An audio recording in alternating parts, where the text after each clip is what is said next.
Ayan guys, mayong udto, Pilipinas, lalo na sa mga viewers ko, followers ko. Guys, may share naman ako sa inyo tungkol ni sa isang babae. Babae man siya guys, ako isa kalalaki ang naghanduraw sa pagpukaw sa kanyang katulugon. Guys, nakwento ko man itong babae sa kasaysayan sa kanilang buhay.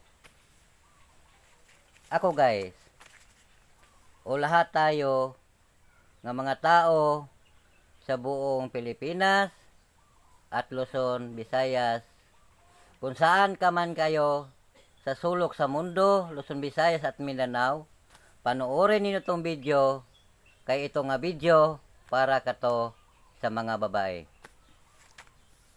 Ayan guys, tayong mga lalaki, ibawa tayo, may mga asawa, di ba?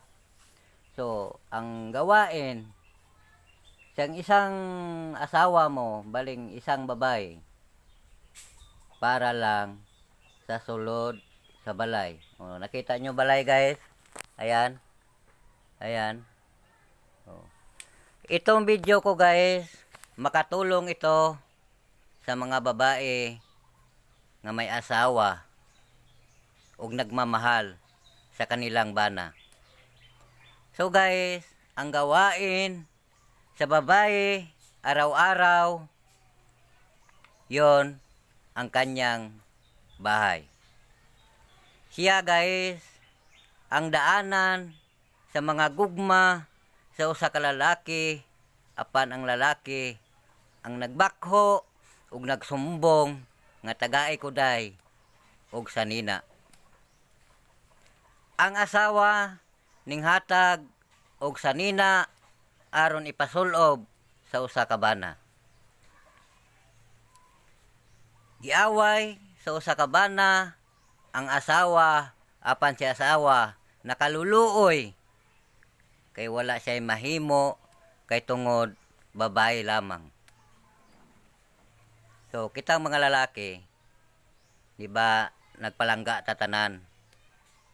So, shout out ko muna sa buong Pilipinas, lahat ng mga lalaki, minamahal natin yung asawa natin.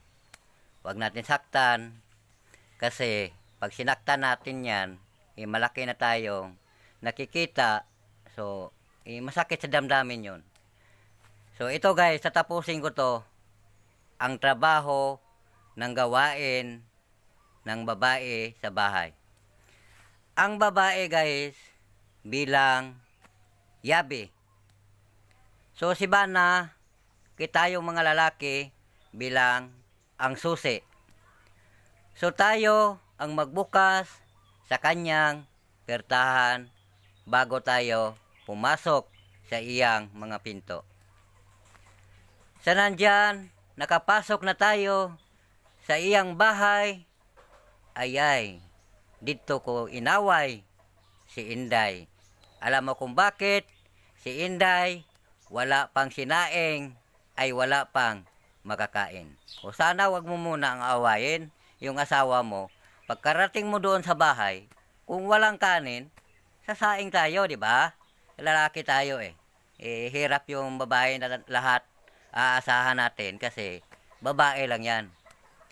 So ito guys, ang video to, tatapusin ko to, ang mga kwento, sinulat ko to kagahapon pa at gabi.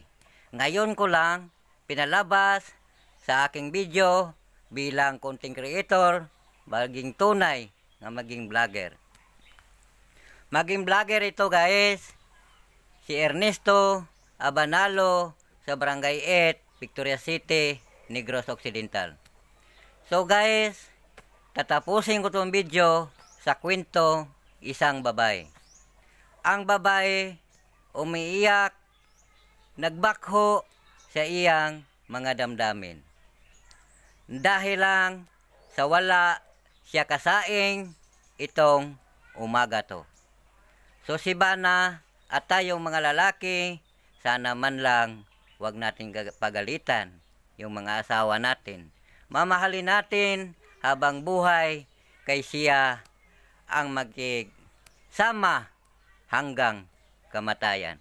So guys, itong video ko, sana please share to follow sa mga viewers ko, followers ko.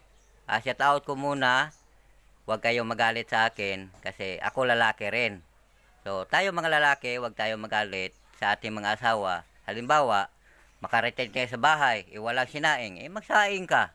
Kasi hindi lang isa ang gagawin sa iyong asawa. Halimbawa, manilinis siya sa labas, sa paligid, maraming damo yun alam mo naman kung gabi, maraming lamok. So, kung hindi pa si asawa makasaing, huwag niyong pagalitan. Kasi mahal natin yan. Mamahalin natin yan. Kasi yon, kung tunay na magpatunay ang asawa, kung mamatay ang asawa, magbigay sa atin ng luha hanggang kamatayan. So guys, itong video to, hindi to kwento, nga kwento lamang. Kwento ka to guys, inubanan sa maidid, sa aking mga luha, o sa aking damdamin. Damdamin ito babae, sa aking mga dughan, hindi sakit, ay siya kabos lamang. Palandungon ko guys, ang kabos, ang saksi, itong araw ngayon, nakakaudtuhon, araw linggo, baka ito na makabit ko ang aking pagmamahal sa aking asawa. So tayo mga lalaki, huwag natin iasa lahat sa ating asawa, kasi ang asawa lalo na kung bago magbata, masakit sa kanila yan. So lalo na kung pag karating mo doon, daming pinggan, hugasin mo. Marami dong diyan sa paligid, kukunin mo. Kasi hindi na kaya sa asawa yan. Sa totoong buhay, totoong kwento, ang asawa ay siya, yabi lamang at kandado lamang. Kitamba na isa kasusi at muabre sa bukas nila maghandang, magtanggap sa ating pagmamahal sa ilang mga pinto. So guys, thank you for watching. Bye-bye. So sana guys, makatulong tong video sa lahat ng pumuluyo sa buong Pilipinas. Panoorin niyo itong video. Sana marami kayong matutunan ito sa ating mga asawa. Huwag natin saktan, huwag natin bubugin. Kasi hindi man ko nagsabi nga ako nagpakialam ko sa buhay nyo kasi may kanya-kanya man tayo. Kundi ako, vlog ko lang to kasi nadaanan ko kasi sa buhay ko Pagkarating ko doon sa bahay, walang kanin. Ako pa nagsaing. Kasi kaya alam ko, ang asawa ko, naisip ko, pagod kasi. Hindi lang kay isa katrabaho ang ginawa sa bahay. So magtulungan kayong dalawa. Huwag mong saktan. Ulitin ko, huwag mong saktan. Kasi dapat sa babae, mamahalin natin yan habang buhay. Kasi umiiyak yon, alam nyo, pag lumabas ang luha sa isa ka babae, yon ang magpapatunay, ngayon ang muuna, hahapin sa iyong kamatayan. So guys, hanggang nandito na lang ang video ko. Salamat ug mayong odto sa atong tanan, Pilipinas. Sana makuhaan nyo itong experience.